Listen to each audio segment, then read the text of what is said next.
¿Qué harías tú si descubrieras que estás viviendo una fe distorsionada, llena de engaños, vanidad y pecados ocultos, pensando que todo está bien cuando en realidad todo está mal a los ojos de Dios? La carta que leerán hoy no es solo un texto antiguo, es un verdadero reflejo del alma, una confrontación directa contra el orgullo espiritual, contra la hipocresía, contra la religiosidad vacía, y al mismo tiempo un llamado urgente para quienes desean ser restaurados, liberados y vivir una fe verdadera. Prepárate. Lo que estás a punto de escuchar aquí tiene el poder de sacudir estructuras, confrontar pecados ocultos y ponerte cara a cara con la decisión más importante de tu vida. O cambias, o sigues engañándote. Si crees en Dios, valoras la verdad y quieres ser transformado por la palabra, dale me gusta a este video, compártelo con alguien que necesite escucharlo y suscríbete al canal.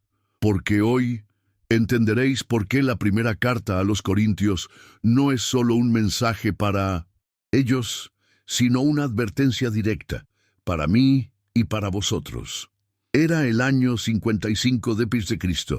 La ciudad de Corinto bullía como una colmena, uno de los centros comerciales más importantes del Imperio Romano, donde culturas, lenguas y religiones se entrelazaban entre el olor a especias, vino y sudor. Sus calles adoquinadas resonaban con los pasos apresurados de mercaderes, filósofos, prostitutas de culto y viajeros de todo el mundo conocido. Pero detrás de su aparente riqueza, Corinto escondía un lado oscuro: idolatría desenfrenada, prostitución en el templo, disputas legales públicas y una moral que, a los ojos de los más tradicionales, ya no conocía sus límites. En el corazón de este caos se encontraba una pequeña comunidad cristiana, joven, ferviente, pero profundamente dividida, compuesta por antiguos paganos, comerciantes, artesanos, algunos judíos dispersos e incluso antiguos esclavos. La iglesia de Corinto se debatía entre vivir la fe enseñada por Cristo y ser absorbida por los vicios y valores de la sociedad que la rodeaba. Esa mañana, las puertas del salón donde solían reunirse los cristianos se abrieron antes de que el sol alcanzara su punto más alto. Un extraño murmullo flotaba en el aire, y no era difícil percibir que algo inusual estaba a punto de suceder. Los ancianos de la congregación, hombres de rostros sombríos y posturas rígidas, habían recibido una carta, un mensaje enviado directamente desde Éfeso, escrito por el propio apóstol Pablo. La noticia corrió como la pólvora. Ha llegado una carta de Pablo. Se decían unos a otros, a veces con esperanza, a veces con preocupación. Después de todo, todos sabían que la situación en la iglesia distaba mucho de ser ejemplar.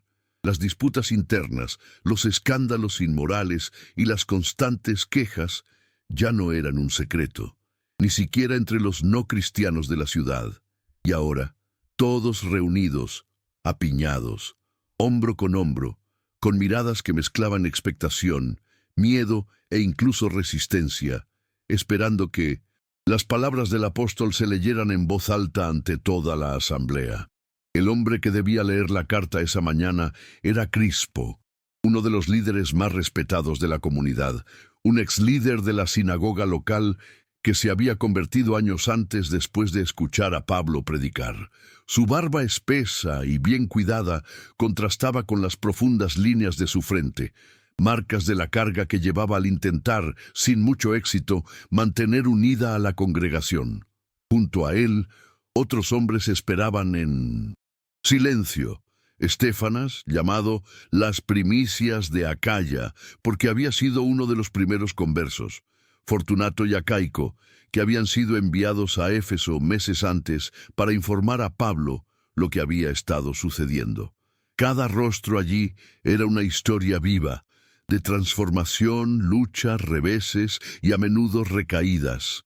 Entre ellos había hombres de recursos, vestidos con túnicas bien cortadas, acostumbrados a las intrigas del comercio marítimo. Otros, de apariencia más sencilla, con las manos callosas por la carpintería, la cerámica o el trabajo en los puertos. En los rincones de la sala, mujeres y jóvenes se congregaban, algunos cabizbajos, otros intercambiando miradas de desconfianza. La tensión era palpable, casi punzante. Y no era de extrañar. Todos sabían, aunque sin detalles, que esta carta no solo traería palabras de aliento, sino también de reprimenda, y quién sabe, incluso de condena. El propio Crispo respiró hondo antes de romper el sello de lacre que sellaba el pergamino. Cuidadosamente doblado y atado con una tira de cuero. Sus manos, experimentadas pero ligeramente temblorosas, sostenían el documento como si sostuvieran algo sagrado, poderoso y a la vez demasiado pesado. El sonido de la primera frase rasgó el silencio de la sala con una fuerza que pareció desplazar el aire. A los santificados en Cristo Jesús, llamados a ser santos. La voz de Crispo resonó fuerte, solemne, con un tono que no dejaba lugar a distracciones. Inmediatamente, las miradas cruzaron. Algunos inclinaron la cabeza en reverencia, otros levantaron las cejas, como si reconocieran, incluso en las primeras palabras, el peso que les aguardaba. A medida que Crispo seguía leyendo, se hizo evidente que Pablo no comenzaba con elogios vanos ni halagos superficiales. Tras una breve acción de gracias a Dios por sus vidas, su voz se endureció al mencionar las divisiones que plagaban la iglesia. Se me ha informado que hay contiendas entre vosotros. La frase cayó como una piedra en medio del grupo. Los susurros se extendieron. Algunos apartaron la mirada, otros fruncieron el ceño con indignación, y unos pocos, en tonos apenas audibles, murmuraron justificaciones. La mención directa de las facciones, yo soy de Pablo, yo de Apolos, yo de Cefas, y yo de Cristo, no dejaba lugar a la negación. Era un espejo puesto ante cada uno. La rivalidad, antes disfrazada de celo espiritual, ahora quedaba expuesta de forma cruel e innegable. Y entonces vino el golpe directo. ¿Está dividido Cristo? ¿Fue crucificado Pablo por vosotros? ¿O fuisteis bautizados en el nombre de Pablo? El silencio que siguió fue absoluto. Incluso los sonidos de la calle, el tintineo de las monedas, el ruido de los comerciantes, parecieron cesar por un instante. Crispo hizo una breve pausa, alzó la vista y contempló a la asamblea. Ya no había dónde esconderse. La carta continuaba y cada línea parecía desgarrar los velos de hipocresía, vanidad espiritual y orgullo que corroían lentamente a esa comunidad que, aunque nacida de la fe, estaba al borde de la perdición sin arrepentimiento ni cambio real.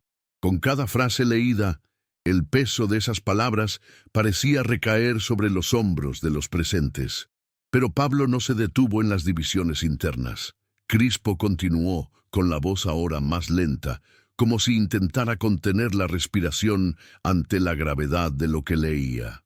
La carta ahondaba, sin rodeos, en la esencia del problema, la inversión de los valores espirituales. Pablo recordaba a todos que el mensaje de la cruz, aquel que era motivo de burla para los griegos y un escándalo para los judíos, era, de hecho, la única fuente de verdadera sabiduría. Dios escogió lo necio del mundo para avergonzar a los sabios. El impacto de esta declaración fue inmediato. Varios se miraron entre sí, como intentando comprender quién de ellos era el objetivo directo de esas palabras. Después de todo, muchos en la iglesia de Corinto se enorgullecían de sus conocimientos filosóficos, sus habilidades retóricas y su capacidad de argumentación, atributos muy valorados en una ciudad dominada por discursos públicos, debates y escuelas de pensamiento. Era una cultura que ensalzaba la lógica, la persuasión y la elocuencia, pero Pablo dejó claro que el reino de Dios seguía un camino opuesto. y de forma quirúrgica desentrañó que la fe cristiana no se sustenta en la sabiduría humana, sino en el poder de Dios revelado a través del aparente absurdo de la cruz. Las palabras, para que nadie se jacte en la presencia de Dios, sonaron como un martillo golpeando una roca. Muchos bajaron la cara, otros, con los ojos entornados, parecían resistir, aunque en silencio, la humillación pública de ver sus pecados y vanidades expuestos de esa manera. La incomodidad era casi física, como si el aire en ese lugar se hubiera vuelto más denso, más difícil de respirar. Pero lo que parecía un abismo abriéndose bajo sus pies no era de hecho un castigo cruel, sino una invitación radical al cambio. A medida que Crispo continuaba, se hizo evidente que, aunque Pablo expuso las heridas sin anestesia, su objetivo no era destruir, sino restaurar. Utilizó metáforas que cualquier ciudadano de Corinto podía entender. Ustedes son el campo de Dios, el edificio de Dios. La imagen era clara y profundamente convincente. Como un campo que necesita ser desherbado para dar fruto, o como un edificio que depende de cimientos sólidos para no derrumbarse, así debe ser la vida cristiana. Y advirtió, cada uno debe tener mucho cuidado con lo que construye sobre el fundamento que es Cristo. Oro, plata, piedras preciosas, madera, heno o paja, todo sería inevitablemente probado por el fuego. Este concepto causó un revuelo inmediato. Algunos se inquietaron en sus asientos, se cruzaron de brazos o lanzaron miradas recelosas a los hermanos con quienes tenían desacuerdos. Era como si, de repente, todas las pequeñas disputas, los juicios velados y los actos ocultos adquirieran una dimensión eterna e ineludible. Nada pasaría desapercibido. Llegaría un día, y llegaría, en que el fuego revelaría la verdad sobre cada vida, cada intención, cada obra. Y entonces la sentencia de Pablo los asaltó como un portazo. Si la obra de alguno se quema, él sufrirá pérdida. Sin embargo, él mismo se salvará, aunque como quien escapa del fuego. La sala, que había estado llena de murmullos, volvió a quedar en silencio. Incluso los más arrogantes, aquellos que se consideraban pilares de la comunidad, ya no podían ocultar su incomodidad. En ese momento, cada persona presente parecía estar haciendo un balance de sí misma, preguntándose, aunque sin palabras, si sus vidas eran de oro o de paja. Si hasta ese momento la carta les había parecido un espejo incómodo que revelaba heridas abiertas en el alma de la comunidad, lo que vino después transformó la atmósfera en una verdadera tormenta de conmoción y vergüenza. Crispo tragó saliva con dificultad antes de leer la siguiente parte. Su rostro, que hasta entonces había permanecido controlado, ahora mostraba una mezcla de incredulidad y pesadez. Las palabras eran tan severas, tan directas, que parecía casi imposible leerlas sin estremecerse. Oigo que hay inmoralidad entre ustedes, y tal inmoralidad cual ni siquiera se menciona entre los gentiles, que un hombre se case con la esposa de su padre. El impacto fue instantáneo. Una mezcla de suspiros, gemidos, miradas de horror, y por parte de algunos, un intento avergonzado de apartar la mirada, como si pudieran esconderse de la acusación que ahora flotaba en el aire. Hacía tiempo que se sabía, entre bastidores, que este asunto existía. Era uno de esos secretos mal disimulados que muchos preferían ignorar para evitar fricciones. Pero ahora estaba al descubierto, expuesto no ante los hombres, sino bajo el juicio de la propia palabra de Dios, impartido por la mano de Pablo. Y lo más alarmante no era solo el pecado del hombre que había tomado a su madrastra por esposa, algo abominable incluso bajo la ley romana, sino la complacencia de la Iglesia que en lugar de avergonzarse, parecía haberse acomodado. Tal vez incluso se jactaba de su supuesta madurez al tolerarlo todo. El tono de la carta dejaba claro que esto no era una opción. Pablo ordenó sin rodeos que el hombre fuera inmediatamente excluido de la comunión, entregado a Satanás para la destrucción de la carne, a fin de que el espíritu se salve en el día del Señor. La sentencia no era solo disciplinaria, era paradójicamente un acto de extrema misericordia, un corte doloroso y necesario para salvar lo que aún podía salvarse. La lectura de esta sentencia sumió la sala en un silencio tan profundo que ni siquiera el canto de los pájaros del exterior parecía tener el valor de traspasar aquellas paredes. El aire parecía denso, casi sofocante. Era como si, de repente, todos los presentes fueran conscientes no solo del pecado de los demás, sino del suyo propio. Y Pablo no se acobardó. Que sabe que no puede detenerse a mitad de la intervención, continuó, haciendo incisiones precisas en la carne podrida de aquella comunidad. ¿No saben que un poco de levadura leuda toda la masa? La analogía era simple, pero devastadora. Bastaba con una sola célula infectada para que toda la comunidad se corrompiera. Y como si la gravedad de la denuncia no fuera suficiente, Pablo los llamó a una reflexión aún más profunda, recordando el simbolismo de la fiesta de los panes sin levadura, tan familiar para los judíos allí presentes. Limpiad la vieja levadura para que seáis masa nueva, así como sois sin levadura. Era un llamado claro y directo a una purificación radical, no solo en el aspecto moral, sino en la esencia espiritual de cada miembro de esa iglesia.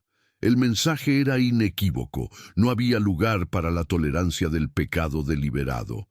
La comunidad debía tomar posición, romper con cualquier vínculo que amenazara su santidad y reflejar en sus relaciones y prácticas la naturaleza del Dios al que decían servir.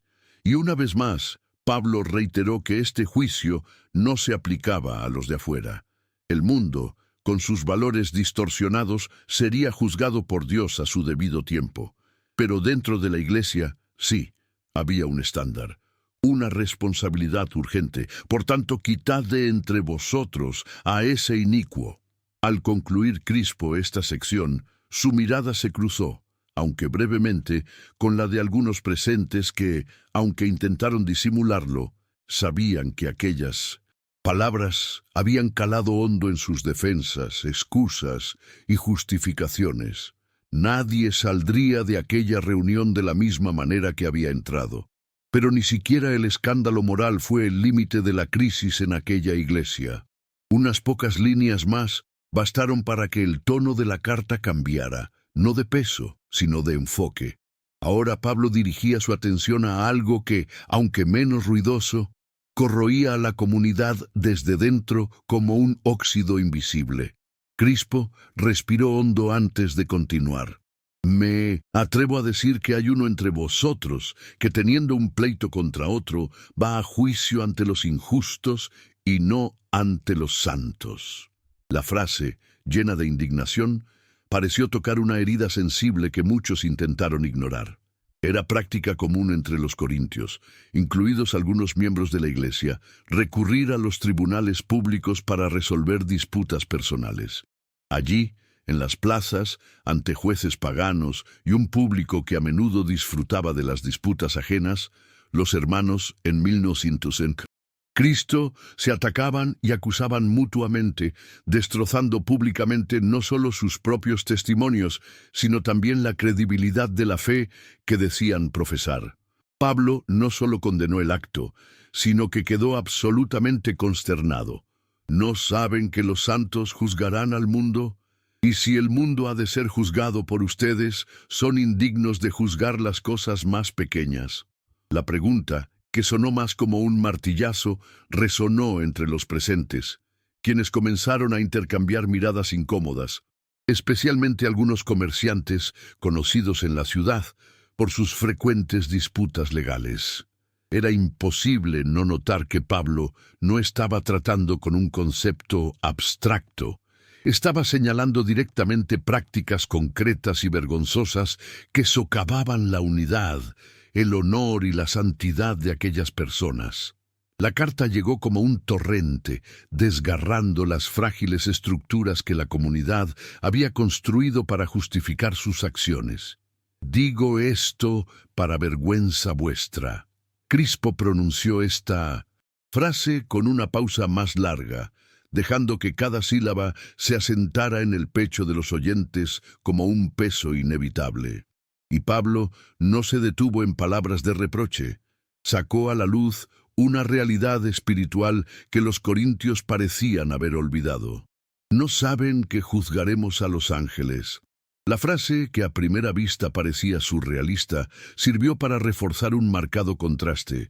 ¿Cómo es posible que quienes están destinados a participar en el juicio de los seres celestiales no sean capaces de resolver los pequeños problemas de la vida cotidiana?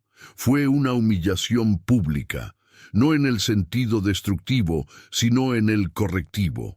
La dureza de las palabras pretendía despertar a esa iglesia del letargo espiritual que la cegaba.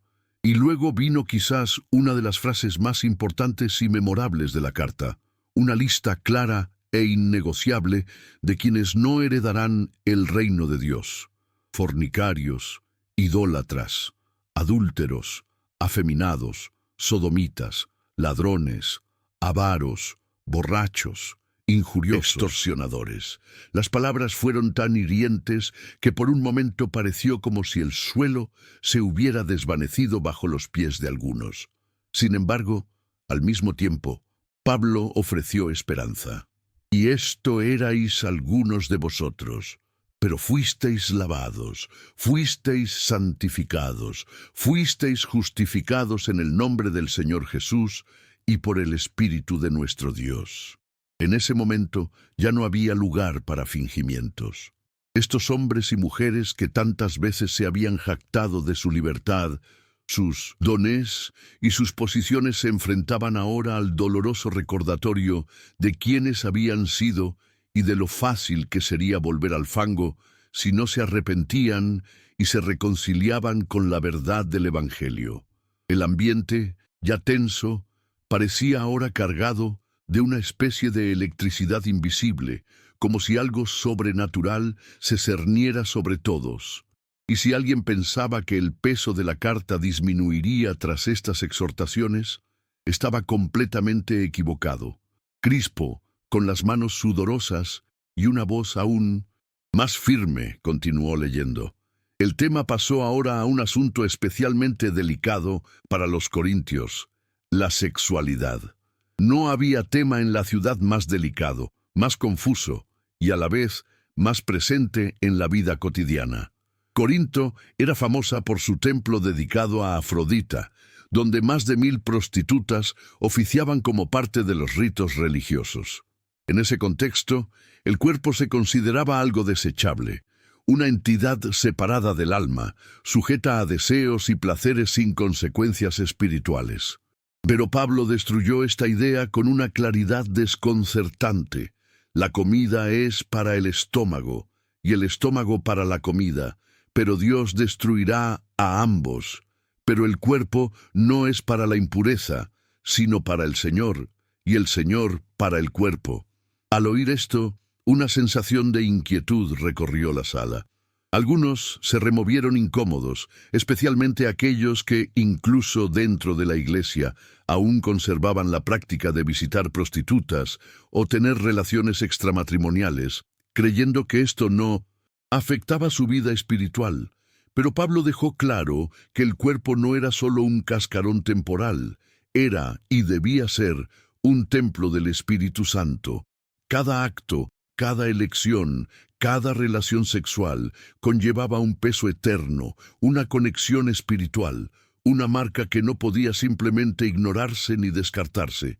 Fuisteis comprados por precio, por tanto, glorificad a Dios en vuestro cuerpo. Al oír esta frase, fue como si una mano invisible les apretara el pecho a muchos.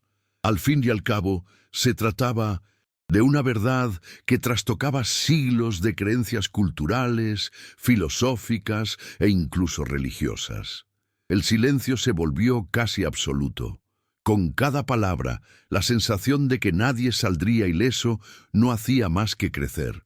Pero, como un médico que no abandona a su paciente en plena cirugía, Pablo abordó ahora uno de los temas que generaba más dudas, discusiones y divisiones en la comunidad: el matrimonio, el celibato y las decisiones personales en las esferas emocional y espiritual. Crispo respiró Y continuó. hondo. Su voz resonó en las paredes de la sala, mientras decenas de rostros expectantes y desconfiados se volvían hacia él. En cuanto a las cosas que me escribisteis, comenzaba la nueva sección de la carta. Es bueno que el hombre no toque mujer. Por un momento aparecieron miradas de confusión, sorpresa e incluso incomodidad. Pero Pablo pronto aclaró que no se trataba de una regla rígida, sino de una concesión ante la realidad de la inmoralidad generalizada.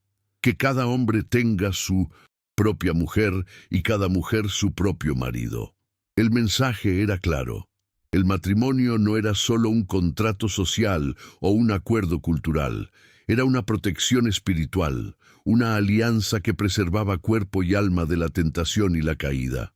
Pero Pablo también planteó el valor del celibato con la misma dignidad, dejando claro que tanto quienes se casan como quienes permanecen solteros pueden estar igualmente dentro de la voluntad de Dios, siempre que ambos vivan con pureza, dedicación y enfoque en el Señor. Esas palabras fueron revolucionarias para una cultura que a menudo veía el matrimonio como un mero contrato económico o acuerdo social, y el celibato como una debilidad o un fracaso.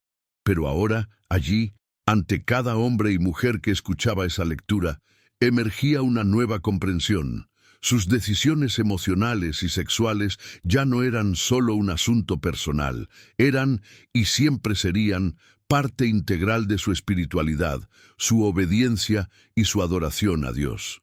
Pero la carta no les dio tregua.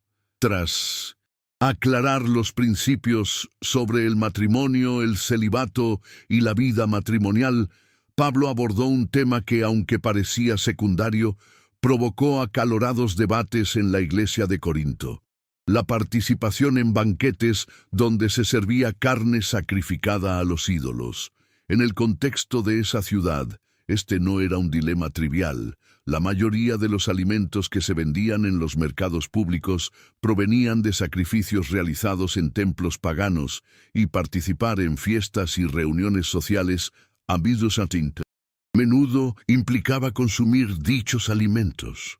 Para algunos miembros de la comunidad, más cultos y con mayor confianza en la libertad cristiana, esto no representaba ningún problema. Después de todo, sabían que un ídolo no es nada en el mundo, y que solo hay un Dios verdadero. Pero para otros, especialmente para los más nuevos en la fe, esto era motivo de escándalo, duda e incluso de ruina espiritual. Crispo leyó en voz alta la advertencia de Pablo, que comenzaba casi como un reconocimiento de ambas realidades. Sí, el conocimiento es importante, pero el amor es aún mayor. El conocimiento envanece, pero el amor edifica. La tensión en la sala volvió a crecer. Era como si, una vez más, el funcionamiento interno de la comunidad se tambaleara. La libertad cristiana, enseñaba Pablo, no era una licencia para hacer lo que uno quisiera, sino la responsabilidad de vivir de una manera que no ofendiera la conciencia del hermano más débil. Si la comida ofende a mi hermano, no volveré a comer carne para que mi hermano no se ofenda. Las palabras sonaban casi como un juramento solemne, y muchos en la audiencia, especialmente aquellos que se enorgullecían de su superioridad teológica, comenzaron a retroceder, conscientes de que su libertad, que hasta entonces había sido utilizada sin restricciones, podría ser, de hecho, una trampa para otros. Pero Pablo no se detuvo en la teoría. La carta pasó rápidamente a ejemplos prácticos de su propia vida. Crispo, Ahora completamente absorto en su lectura, notó que los ojos de muchos estaban muy abiertos, y sus rostros, antes orgullosos, ahora comenzaban a desmoronarse en expresiones de incomodidad, vergüenza o reflexión.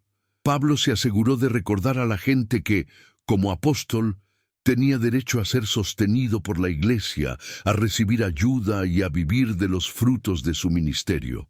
¿Quién planta una viña y no come de su fruto?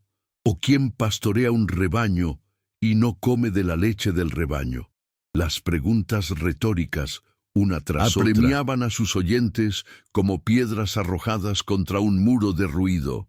Pero contrario a lo que muchos podrían esperar, Pablo reveló que, aunque tenía este derecho legítimo, había renunciado voluntariamente a todo para que nadie pudiera acusarlo jamás de predicar el Evangelio para beneficio propio. El mensaje fue devastador para una cultura como la de Corinto, donde el estatus, el lucro y la reputación eran los pilares de la vida social y las relaciones. La renuncia de Pablo no se percibió como debilidad, sino como la máxima fortaleza espiritual. «Ay de mí si no predico el Evangelio». La frase, cargada de urgencia y devoción, resonó por las paredes de aquella sala como un trueno lejano, pero ineludible. Era imposible para cualquiera de los presentes no preguntarse hasta qué punto estaban dispuestos a renunciar a sus derechos, sus comodidades, sus deseos, por el bien de los demás, por la edificación de la Iglesia, por la gloria de Dios. La pregunta no era meramente retórica. Flotaba en el aire exigiendo respuestas, no con palabras, sino con hechos. El ambiente era casi irreconocible comparado con el comienzo de aquella reunión. El murmullo inquieto había sido reemplazado por un silencio denso y pesado que parecía oprimir el pecho de cada uno de los presentes. Pero Crispo no podía detenerse. La carta continuaba, ahondando ahora en uno de los puntos más sensibles y espiritualmente peligrosos para aquella iglesia: la complacencia con la idolatría disfrazada. Pablo, profundo conocedor tanto de la ley como de las prácticas paganas de la época, sabía que el problema no residía solo en el acto externo, sino en las conexiones invisibles que estos actos conllevaban en el mundo espiritual. ¿No sabéis que los que corren en el estadio, todos corren, pero uno solo se lleva el premio? Corred de tal manera que lo obtengáis. La analogía sumamente familiar para los corintios. Una ciudad que albergaba con frecuencia prestigiosos juegos deportivos casi equivalentes a los Juegos Olímpicos, tuvo un impacto directo. Todos comprendían lo que significaban la disciplina, la abnegación, el sacrificio y el entrenamiento. Pero la sorpresa llegó cuando Pablo aplicó esta lógica no a las competiciones, sino a la vida espiritual. Todo el que se esfuerza por lo mejor se controla a sí mismo en todo. Quienes hasta entonces pensaban que la vida cristiana permitía una cómoda coexistencia con los placeres culturales de Corinto, se enfrentaban ahora a la idea de que seguir a Cristo requería una disciplina rigurosa, autocontrol y una auténtica abnegación. Y Pablo no hablaba como un teórico, se estaba dando ejemplo a sí mismo, sino que gobierna mi cuerpo y lo pongo en servidumbre, no sea que, habiendo predicado a otros, yo mismo quedé descalificado. La frase, que sonó como una sentencia, no dejaba lugar a dudas. No había lugar para medias tintas en el reino de Dios. El Evangelio no era un accesorio cultural ni una filosofía de vida. Era un llamado absoluto, urgente e innegociable. Si alguien pensó que la carta finalmente suavizaría su tono, esa idea se desvaneció rápidamente. Crispo respiró hondo, cerró los ojos por un momento y continuó, entrando ahora en una de las secciones más oscuras y a la vez más esclarecedoras del mensaje de Pablo, el paralelismo entre la historia de Israel y los peligros que acechaban a la iglesia de Corinto. Ahora bien, hermanos, No quiero que ignoréis que todos nuestros padres estuvieron bajo la nube, y todos pasaron por el mar.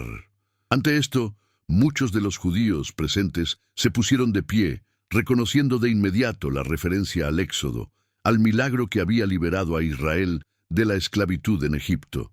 Pero el tono cambió rápidamente. Pablo no recordaba este episodio para ensalzar las hazañas de los antiguos.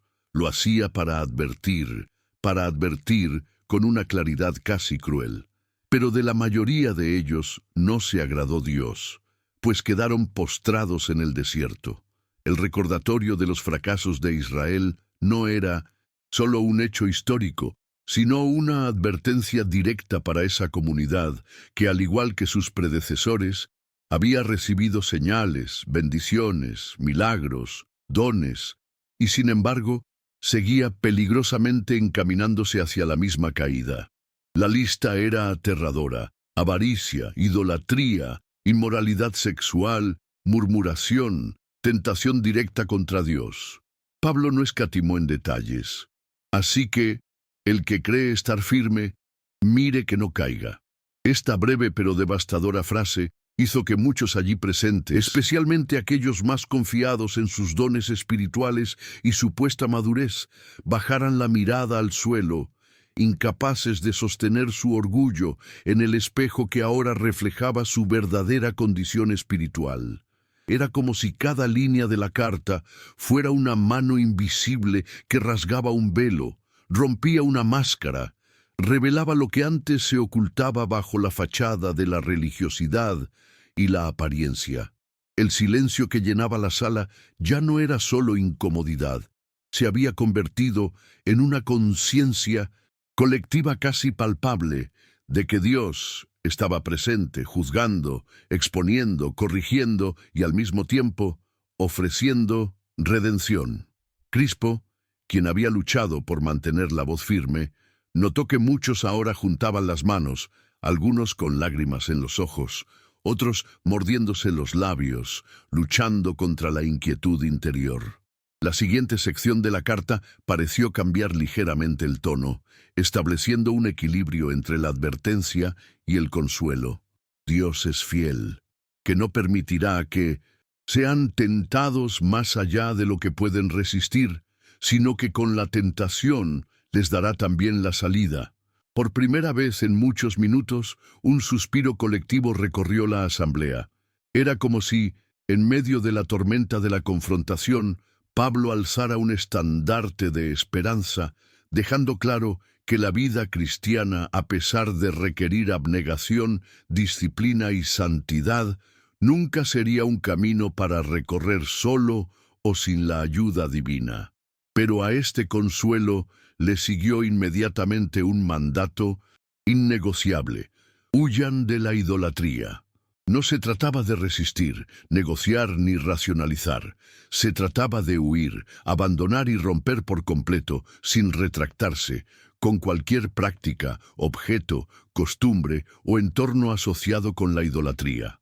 Así, Pablo llevó a todos a reflexionar sobre algo profundamente familiar y hasta ese momento, quizás poco considerado con la seriedad que merecía: la cena del Señor. La copa de bendición que bendecimos no es la comunión de la sangre de Cristo. Partimos. ¿No es la comunión del cuerpo de Cristo? De repente, lo que muchos consideraban un mero ritual adquirió una profundidad casi aterradora. Participar en la cena no era un simple símbolo. Era una declaración espiritual con repercusiones en los mundos visible e invisible. La tensión se intensificó aún más cuando Crispo continuó, revelando que, así como participar en la cena era una verdadera comunión con Cristo, participar en los banquetes en los templos paganos también era una comunión con los demonios. Las palabras no se suavizaron ni se eludieron teológicamente. No podéis beber la copa del Señor y la copa de los demonios. No podéis participar de la mesa del Señor y de la mesa de los demonios. Esas líneas provocaron una reacción casi física en algunos. Las mujeres se llevaron las manos a la boca. Los hombres apretaron los puños, mientras que otros negaron levemente con la cabeza con asombro. Ya no se trataba de una cuestión de preferencia cultural, ni de una libertad cristiana malinterpretada. Era una guerra espiritual. Era vida o muerte, luz u oscuridad, Cristo o ídolos. No había lugar para la neutralidad.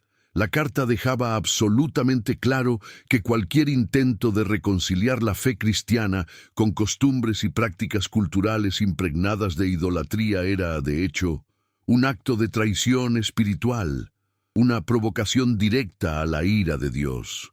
¿Provocaremos a celos al Señor? ¿Somos más fuertes que Él?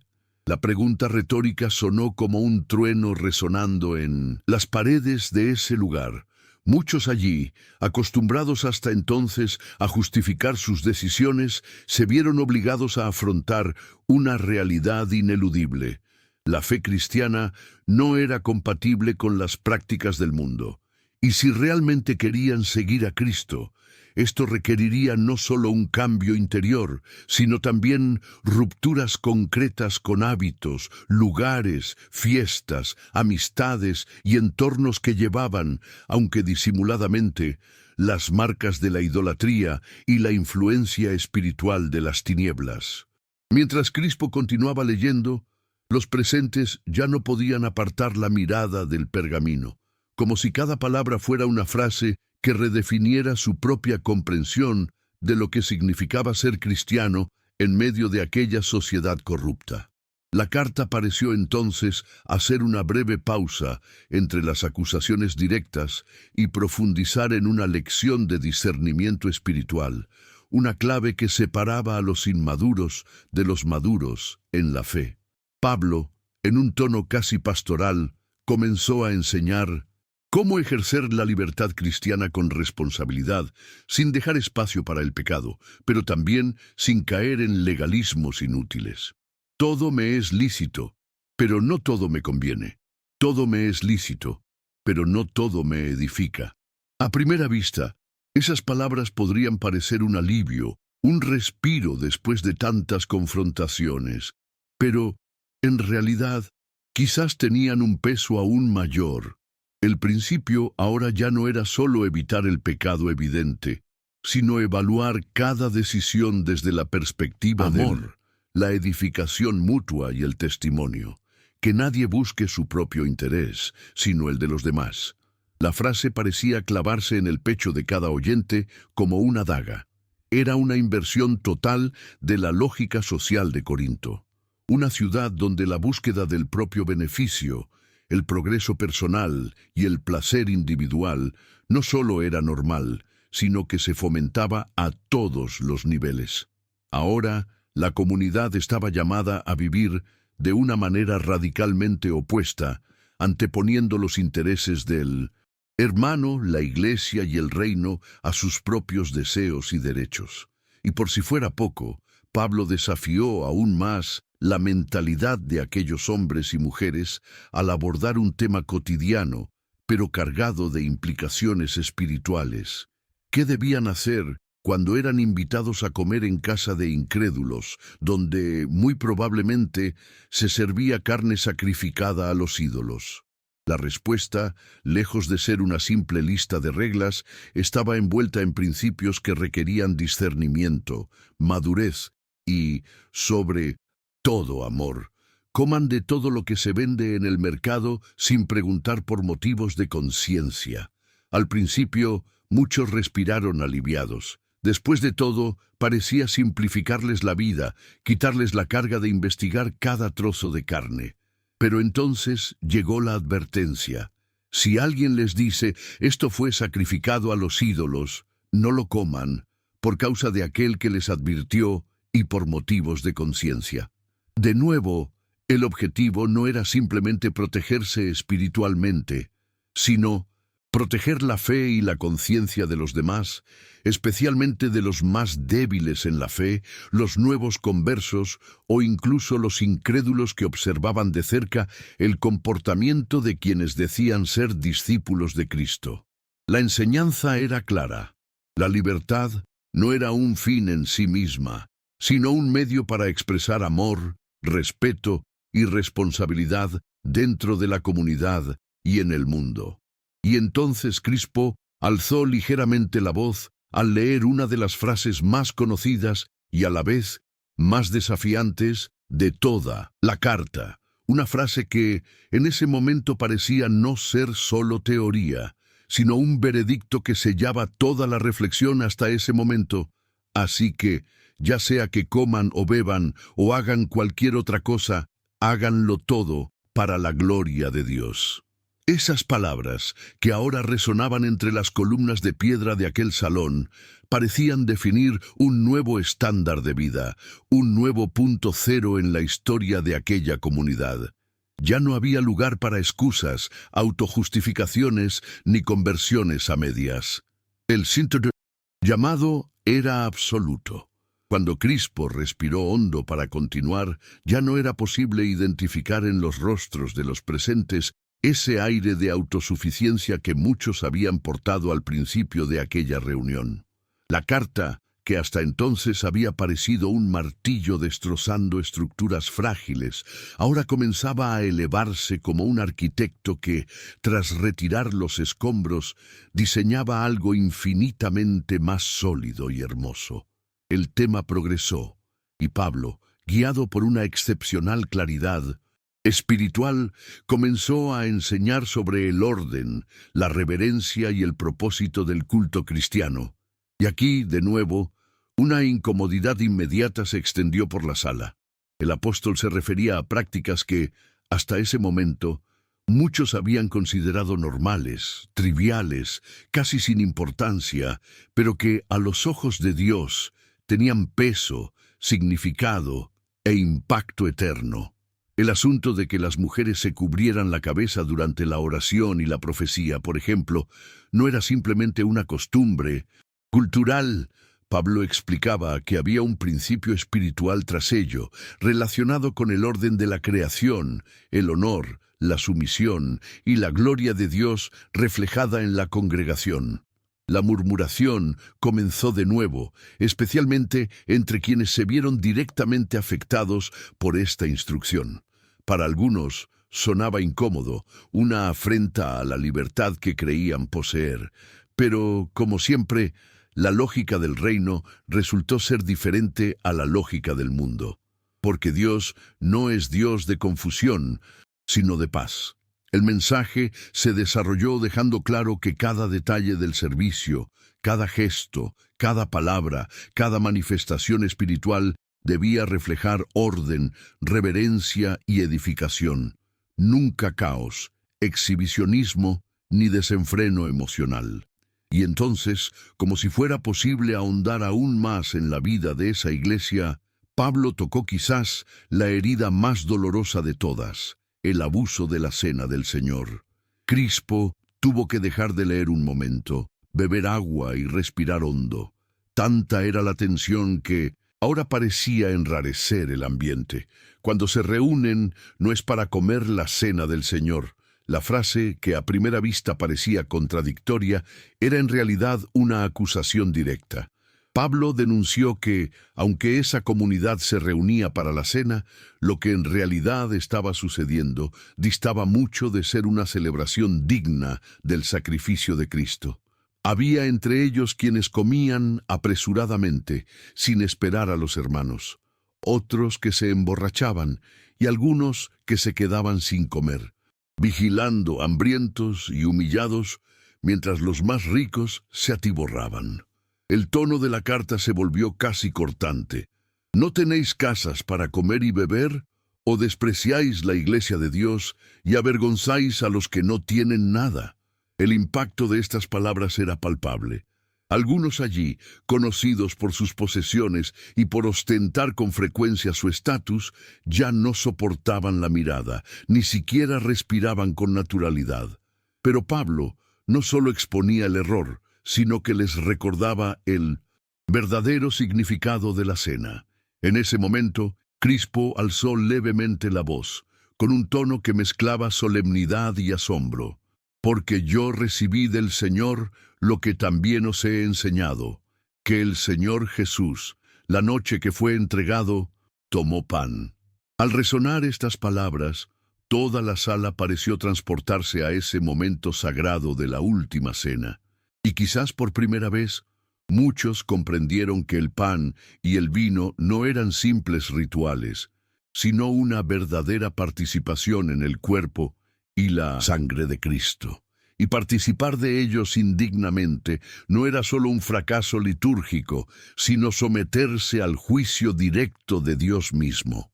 El ambiente en la sala ya no era solo de tensión, sino de una reverencia casi opresiva, como si una presencia invisible, superior a cualquier ser humano, hubiera descendido sobre ese lugar. Crispo, percibiéndolo, hizo una breve pausa, mirando a los ojos de los presentes, antes de continuar. La siguiente parte de la carta pareció elevar aún más el peso espiritual de aquella reunión. Pablo habló entonces de los dones espirituales, un tema que, si bien por un lado era motivo de entusiasmo y orgullo para muchos miembros de la Iglesia, por otro se había convertido en fuente de desorden, vanidad y competencia interna. En cuanto a los dones espirituales, hermanos, no quiero que ignoréis. La frase ya sentaba un precedente claro. Entre ellos había una ignorancia no de información, sino de entendimiento espiritual. Corinto era una iglesia rica en manifestaciones espirituales, profecías, lenguas, sanidades, interpretaciones y palabras de conocimiento eran frecuentes. Pero en lugar de que estos dones promovieran la unidad, el servicio y la edificación, se convirtieron en motivo de discordia. Algunos se consideraban más espirituales porque hablaban en lenguas, otros se consideraban más importantes porque profetizaban o tenían palabras de sabiduría. Y Pablo comenzó a desmantelar meticulosamente esta mentalidad errónea. Ahora bien, hay diversidad de dones, pero el Espíritu es el mismo. Y hay diversidad de ministerios, pero el Señor es el mismo. Y hay diversidad de operaciones, pero es el mismo Dios quien obra todo en todos. Era imposible no notar el marcado contraste entre esta afirmación y la realidad de la congregación, donde muchos habían transformado sus dones en títulos, peldaños imaginarios hacia una espiritualidad falsa y segregadora. Pablo hizo hincapié en la importancia de aclarar: los dones no eran signos de superioridad, sino herramientas dadas por el Espíritu para el beneficio de toda la comunidad. Y entonces, como un escultor que, tras retirar la piedra sobrante, comienza a revelar la forma definitiva de su obra, Pablo presentó la imagen que quizás mejor definiría la comprensión espiritual de esa iglesia: el cuerpo de Cristo. Crispo leyó con firmeza, asegurándose de que nadie se perdiera ni una sola palabra. Porque así como el cuerpo es uno, y tiene muchos miembros, y todos los miembros de ese único cuerpo, aunque muchos son un solo cuerpo, así también es Cristo. La declaración pareció transformar en tiempo real la comprensión que esos hombres y mujeres tenían de sí mismos y de su comunidad. Ya no había cabida para el individualismo, la exaltación de dones específicos, ni la falsa espiritualidad basada en las apariencias. Cada persona, cada don, cada función, desde quien profetizaba hasta quien servía en las tareas más sencillas, tenía un valor absoluto e indispensable en el reino de Dios. Y Pablo insistió en que, así como en el cuerpo humano, el ojo no puede decir a la mano, no te necesito, tampoco los miembros más visibles de la iglesia podían despreciar a quienes parecían menos honorables. Al contrario, dijo, los miembros que parecen más débiles son los más necesarios. El impacto de esto fue visible. Hombres que hasta entonces se habían considerado pilares de la iglesia, ahora miraban a su alrededor y se daban cuenta de que esos hermanos más sencillos y discretos, a menudo ignorados en las decisiones y discusiones, eran, de hecho, fundamentales para el equilibrio, la salud y la verdadera espiritualidad de esa comunidad. La carta, que hasta entonces parecía deconstruirlo todo, Ahora comenzaba a reconstruir, ladrillo a ladrillo, una visión más santa, más justa y más profundamente alineada con el corazón de Dios. Y fue en este preciso punto donde la comprensión del cuerpo de Cristo parecía finalmente haber sido plantada en el corazón de la asamblea, que Pablo reveló lo que él llamó el camino más excelente. Crispo hizo una breve pausa, quizás dándose cuenta de que lo que estaba a punto de leer no era simplemente una instrucción. Era una declaración que redefiniría no solo la teología, sino la esencia misma de la fe cristiana. Si hablo lenguas humanas y angélicas, pero no tengo amor, vengo a ser como metal que resuena o címbalo que retiñe. El efecto fue inmediato. Muchos que antes se jactaban de sus dones, especialmente el de lenguas y profecía, ahora sentían como si sus logros espirituales se hubieran reducido a nada. Las palabras de Pablo se sucedían, una tras otra, como olas que, lejos de calmarse, ahogaban cualquier rastro de orgullo.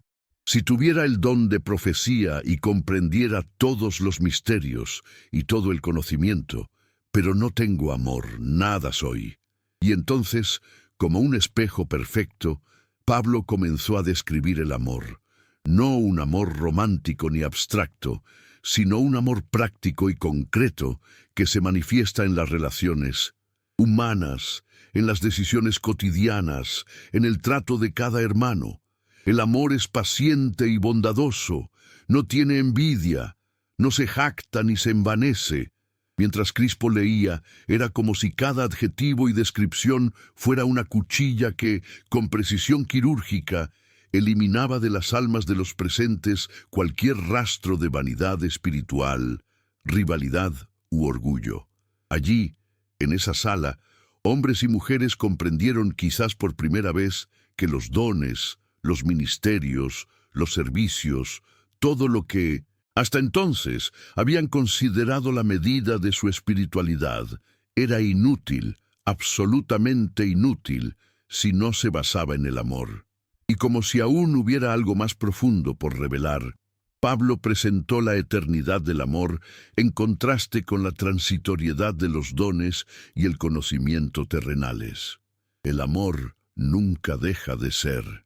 Crispo alzó levemente la voz, como si supiera que estaba a punto de proclamar algo que quedaría grabado no solo en sus oídos, sino en sus memorias, y si Dios quiere, en sus almas para el resto de sus vidas. Las profecías cesarán, las lenguas cesarán, el conocimiento se desvanecerá. Esas palabras fueron casi un golpe definitivo a las estructuras de vanidad y competencia espiritual que tanto corrompían a esa iglesia. Todo lo que valoraban, las revelaciones, los discursos elocuentes, los debates teológicos, las manifestaciones sobrenaturales, todo eso cesaría un día. Pero el amor, eso permanecería. Y Pablo reforzó esto con una metáfora que nadie allí podía ignorar. Cuando era niño, hablaba como niño, pensaba como niño, razonaba como niño. Cuando ya era hombre, dejé lo que era de niño. Fue un llamado claro e inequívoco a la madurez espiritual. Ya no había lugar para la infantilidad espiritual, las rabietas teológicas, ni para las guerras de ego disfrazadas de celo. El verdadero cristiano, enseñaba Pablo, era quien entendía que al final permanecen la fe, la esperanza y el amor. Estos tres, pero el mayor de ellos es el amor. Cuando Crispo terminó esta parte de la lectura, miró lentamente a su alrededor. Algunos tenían los ojos cerrados, como si estuvieran en oración silenciosa. Otros miraban al suelo, visiblemente abrumados por un sentimiento de arrepentimiento, de vergüenza, de claridad sobre lo lejos que habían estado hasta ese momento de la verdadera esencia del Evangelio. Cuando Crispo reanudó la lectura, tras ese momento de silencio lleno de introspección y arrepentimiento, el ambiente en la sala ya no era el mismo. Ya no había espacio para discusiones internas, miradas de desaprobación disimulada, ni comparaciones veladas. Lo que quedaba era una congregación de hombres y mujeres profundamente conscientes de su fragilidad y de la grandeza del llamado que habían recibido. Y Pablo, como maestro cuidadoso, no permitió que se perdiera esa comprensión. La carta pasó ahora a un tema que, aunque técnico, tenía un enorme peso espiritual: el orden en el culto, especialmente en el uso de los dones de lenguas y profecía.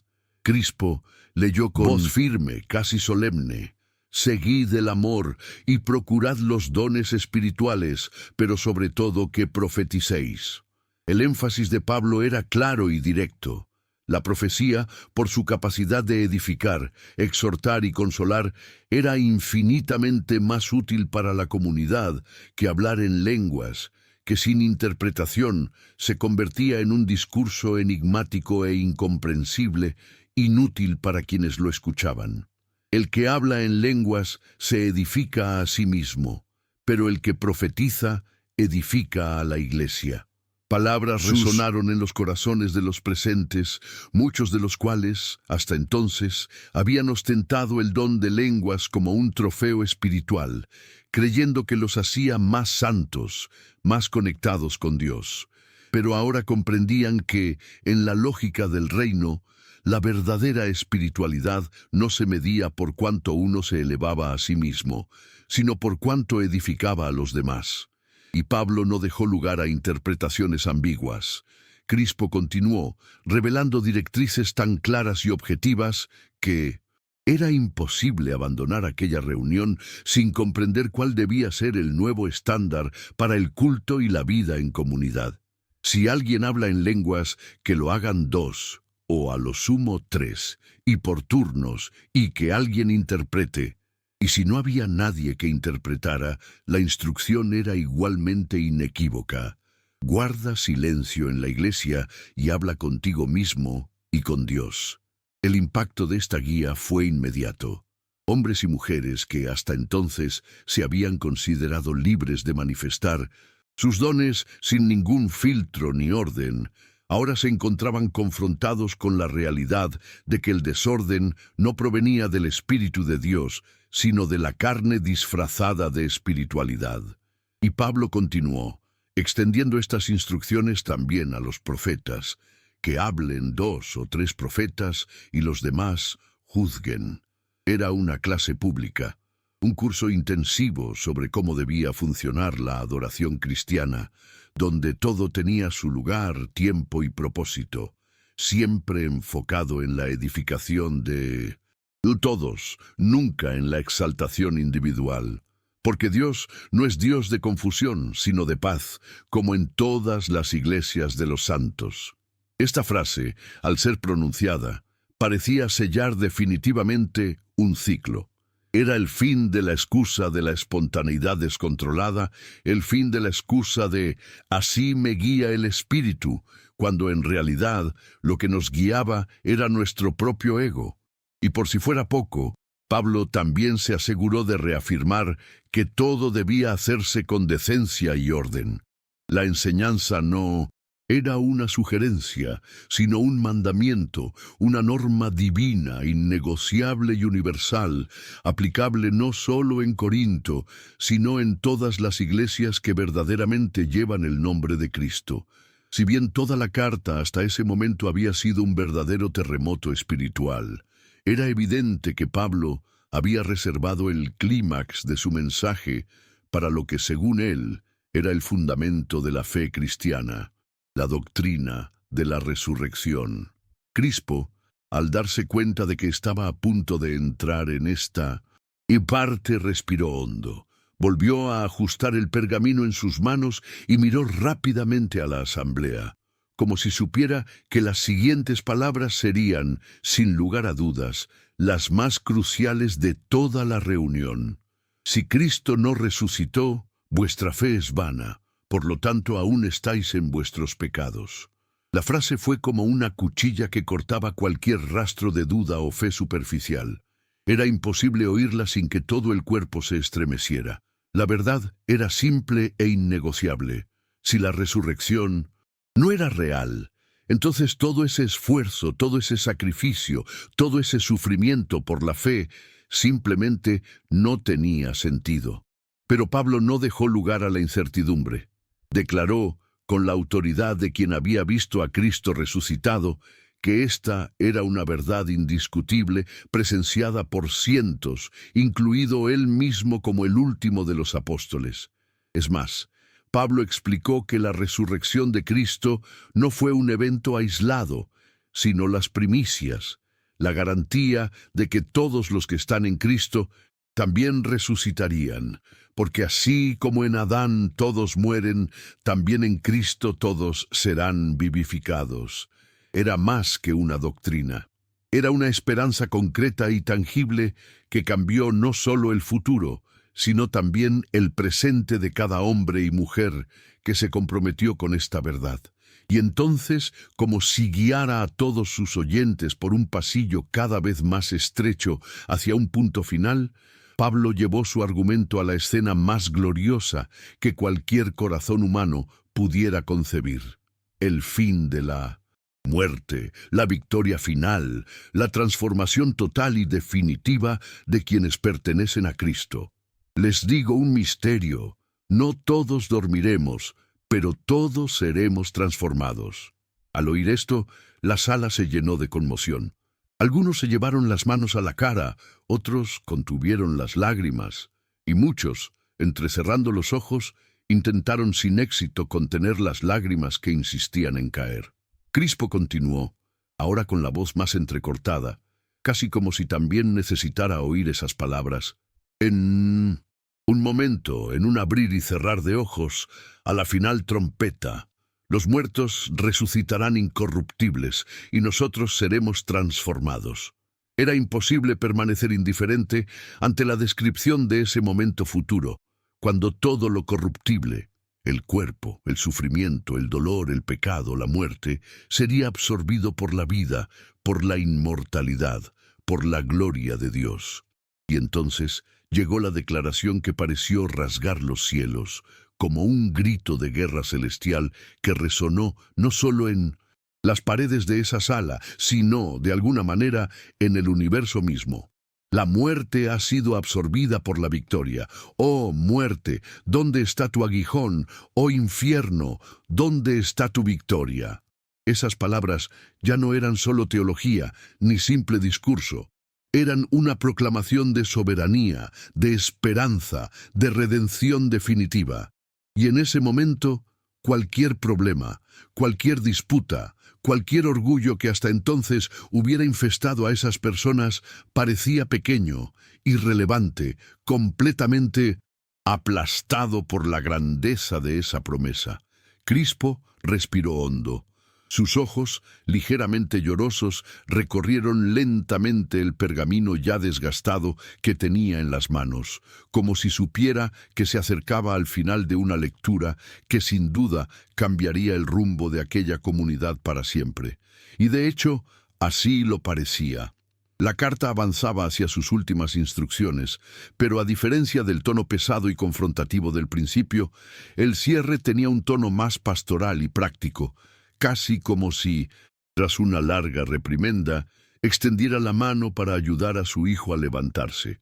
Pablo hablaba de ofrendas, pero no como simples transacciones financieras, sino como una expresión viva de la unidad de la Iglesia, del amor práctico y el cuidado mutuo. El primer día de la semana, que cada uno de ustedes aparte lo que pueda. Esas palabras estaban impregnadas de la conciencia de que el Evangelio no se trataba solo de doctrina, ni solo de experiencias espirituales, sino de actos concretos de amor, provisión y cuidado para los más necesitados. En este caso específico, los hermanos pobres de Judea que se enfrentaban a una hambruna devastadora. Y eso no fue todo. Pablo compartió sus planes de viaje, habló de visitar Corinto y de pasar un tiempo allí si el Señor lo permitía. También recomendó a queridos hermanos como Timoteo y Apolos, enfatizando que nadie debía despreciarlos, sino acogerlos con todo celo. Esta parte, que podría interpretarse como una mera formalidad, de hecho reveló un principio profundamente espiritual. El Evangelio no se hacía solo, no era la obra de un hombre aislado, sino de una red viva de hermanos y hermanas, conectados por una misión común, sostenidos por la oración, el servicio y el amor sacrificial. Y luego, como si supiera que cada palabra final lleva el peso de un sello, Pablo terminó su carta con una mezcla de exhortación, anhelo y bendición. Crispo, al leer esas líneas, comprendió que, por dura que hubiera sido la reprensión, nunca había estado desconectada del amor. Velad, manteneos firmes en la fe, portaos varonilmente, sed fuertes, que todo lo que hagáis sea hecho con amor. El impacto fue absoluto. Fue como si aquellas palabras se fijaran en las paredes de aquella sala, en los corazones de los presentes, como un ancla espiritual, una brújula que a partir de entonces guiaría cada decisión, cada palabra, cada actitud. Y entonces, en una última demostración de afecto y humanidad, Pablo mencionó a hermanos concretos, como Fortunato y Acaico, hombres que según él habían dedicado su vida al servicio de los santos. Eran nombres que no representaban solo personas, sino historias vivientes de transformación, entrega, renuncia y fidelidad. La carta terminaba con una bendición que, en ese contexto, sonaba más a pacto, a renovado compromiso espiritual. Si alguno no ama al Señor Jesucristo, sea anatema. Maranata, la gracia del Señor Jesucristo sea con vosotros. Mi amor esté con todos vosotros en Cristo Jesús. Mientras Amén. Crispo enrollaba lentamente aquel pergamino, un silencio sagrado llenó la sala. Nadie se movió, nadie habló. Era como si Dios mismo estuviera allí, observando a cada persona, esperando su respuesta a todo lo que acababan de escuchar. Y una cosa era segura: la iglesia de Corinto nunca volvería a ser la misma después de ese día. Ni podría serlo. Lo que sucedió en Corinto bien podría estar sucediendo hoy, en cualquier iglesia, en cualquier comunidad, y quizás en tu vida. Esta carta no es solo una reprimenda, es una invitación a la transformación. Nos recuerda que el Evangelio no es un escenario para el orgullo, no es un teatro de apariencias, no es una exhibición de dones espirituales, sino una llamada diaria al amor, a la santidad y a la unidad. Y ahora os pregunto con toda seriedad, si Pablo escribiese hoy, ¿esta carta sería también para vosotros? Respondan en los comentarios. Me gustaría saber qué parte de este mensaje les impactó más o les hizo reflexionar más. Y si quieres seguir aprendiendo, creciendo y siendo edificado por la palabra, suscríbete al canal ahora, activa la campanita de notificaciones y no te pierdas los próximos videos, porque aquí la verdad de la Biblia es revelada sin filtros. Que Dios te bendiga, te fortalezca y te guíe por el camino de la verdad. Nos vemos en el próximo video. Shalom.